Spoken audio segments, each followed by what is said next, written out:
शराज साहब, जुल्फी बुखारी साहब का बयान आया है सर कि इमरान खान और पीटीआई नहीं चाहती है कि अवाम और फौज में दूरी हो। आपको लगता है ये बयानिया जो है ये उस दीवार की वजह से है? क्योंकि तहरीक इंसाफ का तो सर ये कभी रवैया था ही नहीं। ये बदलाव है, ये मायने खेज नहीं है शराज साहब बहुत ज्यादा? आसमा साहिबा, तहरीक इंसाफ ने कुछ बहुत अच्छा खेला और कुछ बहुत गलत खेल गया। जो अच्छा हम्म। खेला वो ये था कि जब इस वक्त जरूरत थी कि सारी अवाम इकट्ठी थी जी जी। और फौज का मुराल बनने की जरूरत थी, पाकिस्तान के लिए सब इकट्ठे थे, तो पाकिस्तान तहरीक इंसाफ भी इसमें साथ शामिल थी। हाँ, जिन नादानों ने कुछ गलत बातें की उन्हें उसे भुगतना पड़ेगा और मेरा नहीं ख्याल कि वो पार्टी की पॉलिसी थी।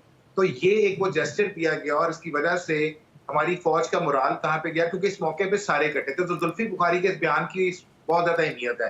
दूसरी बात, खान साहब की पैरोल में शायद रिहाई हो जानी थी, मगर फॉर्चुनेटली हमारी फौज ने जो बेहतरीन जवाब दे के इंडिया के मुंह बंद कर दिए। वो चीज जहां पे खान साहब ने बाहर निकलना था, पैरोल वाले मामला आगे बढ़ रहे थे, कुछ बातें की जा रही थी और ये अच्छा स्टेप था, ये नहीं कि गलत था। यानी एक नेशनल लीडर को जो इस वक्त जेल में बैठा हुआ है उसे मुल्क की सलामती के लिए बाहर निकाल के सारे स्टेज पे इकट्ठा किया जाए, अच्छा स्टेप था। वो अनफॉर्चुनेटली वो चीज, क्योंकि जंग बंद हो गई फॉर द टाइम बीइंग, उसकी वजह से वो डिले हो गया। और आजम की इस बात से इत्तेफाक करता हूँ कि वो ट्रेन मिस नहीं हुई, वो ट्रेन उस स्टॉप पे रुकी नहीं, वो चली गई। तो इसलिए लेकिन पीटीआई और एस्टेब्लिशमेंट दोनों इस चीज पे एग्री हैं, क्योंकि पीटीआई ने जो एक जेस्चर दिया है वो कहीं ना कहीं कभी ना कभी वो दरवाजे खुल सकते हैं, कोई बड़ी बात नहीं है।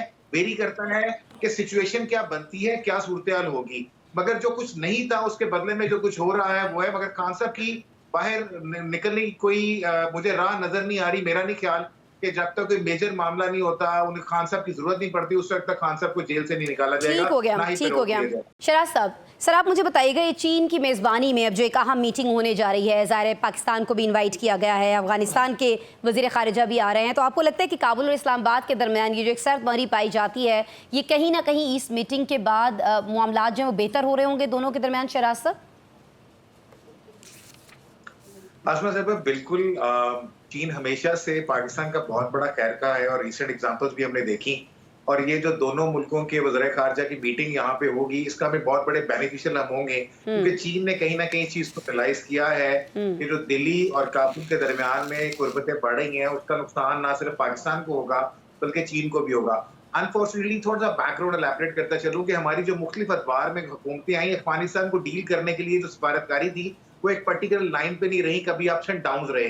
जी उन जी। अप्स एंड डाउन का नुकसान ये हुआ कि इंडिया ने अपनी पेनिट्रेशन अफगानिस्तान में बढ़ाई। आप इंडिया के कॉन्सुलेट्स की तादाद देख लें, इंडिया की इन्वेस्टमेंट आप अफगानिस्तान के लोगों पे देख लें, और वो मौका ये था कि जब अफगानिस्तान के लोग, जिनके लिए पाकिस्तान तन मन धन से हमेशा सारा कुछ कुर्बान करता चला आया, उन्हें पाकिस्तान के खिलाफ इंटेंशनली किया गया।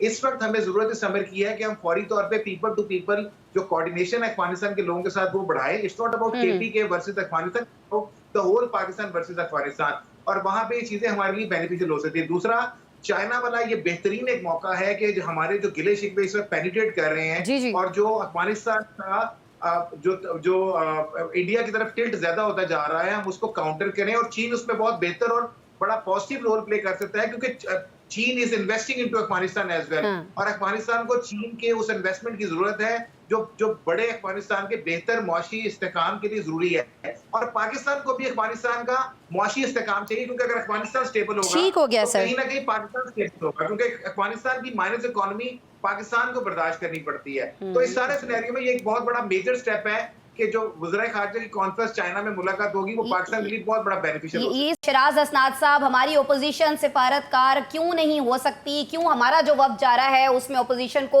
उस तरह से नुमाइंदगी नहीं दी गई जिस तरह से देनी चाहिए थी? इनफैक्ट है ही नहीं ओपोजिशन उसमें शराज साहब।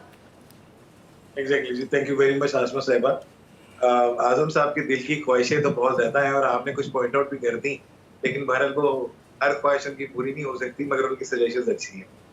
मैं गुजारिश यहाँ पे ये करूंगा कि गवर्नमेंट के लिए एक बहुत अच्छा मौका था कि यहाँ पे ऑपोजिशन को अपने साथ मिलाती, बल्कि उस ऑपोजिशन को अपने साथ मिलाती जो 26वीं तरमीम में भी उनके साथ रहे, मौलाना के लोगों को इंक्लूड करते, हाँ जमात हाँ। इस्लामी से बात करते, बाकी लोगों से बात करते और उनको पूरा, और इसमें खासतौर पे जो आपके बलूचिस्तान के लोगों की रिजर्वेशन है उनको शामिल करते। ये बिल्कुल। एक ऐसा जेस्चर देते जिसमें ये नजर आता कि वाकयातन इस सारे मामले में जो हकीकत भी है कि क्या गवर्नमेंट, क्या ऑपोजिशन, क्या मुस्लिम, क्या अक्सरियत, क्या अक़लियत, सब बराबर हैं और सब मिलके पाकिस्तान के इस दफा के हवाले से इकट्ठे पाए गए और उसकी बड़ी बड़ी बेशुमार खूबसूरत मिसालें देखने को मिली। तो अगर गवर्नमेंट ये जेस्चर देती तो इसका जो इंप्रेशन आना था वो बहुत बेहतर होता था। गवर्नमेंट ने जो इनिशियल कमेटी बनाई है उसमें साबिक सफारतकारों को शामिल किया और अपनी सबसे बड़ी जो अलाय है पीपल्स पार्टी जी, उसको जी। मेन लीडिंग रोल में इसमें रखा है।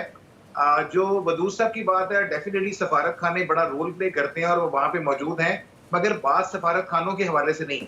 बात ये है कि अगर सफारत खाने तो एक लिमिटेड सफारत खाने is more like a facilitator. और ये हमने ये स्टेप क्यों उठाया? हमने ये स्टेप उठाया जब इंडिया ने इसका डिसीजन लिया। जो आजम की बात है मैं उसको थोड़ा सा और सेकंड करूंगा। हमें सिर्फ यूरोप के ऊपर फोकस नहीं करना, हमें हर उस जगह पे फोकस करना है। और खासतौर पे देखिए हमारे लिए आवाज किसने उठाई? हमारे लिए सबसे पहले आवाज उठाई अजरबैजान ने, हमारे लिए उसके बाद आवाज उठाई टर्की ने, और उसके बाद हमारे साथ हर मौके पे शामिल रहा चाइना। जी, तो जी। ये 3 मुल्कों के हवाले से हमें स्पेशल यहाँ डेलीगेशन भिजवाने चाहिए जो जाके पाकिस्तानी अवाम की तरफ से उनका शुक्रिया अदा करें बिल्कुल। कि आप ऐसे मौकों पे क्यों हमारे साथ सामने आए।